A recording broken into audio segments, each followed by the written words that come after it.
If you want to be hitting clips like these, then look no further. This is how to change your edit button on controller. If this helps out, consider subscribing. We made a tutorial on this already, but since it's changed, we're going to do it again. So onto the tutorial.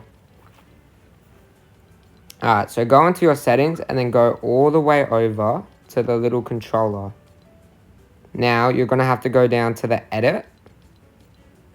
And then you'll see edit building and change that to whatever you want, which I have left stick.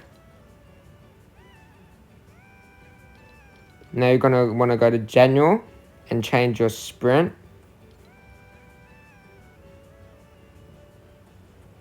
And then you're also going to have to go down, still on general, and change your squad request to whatever you want.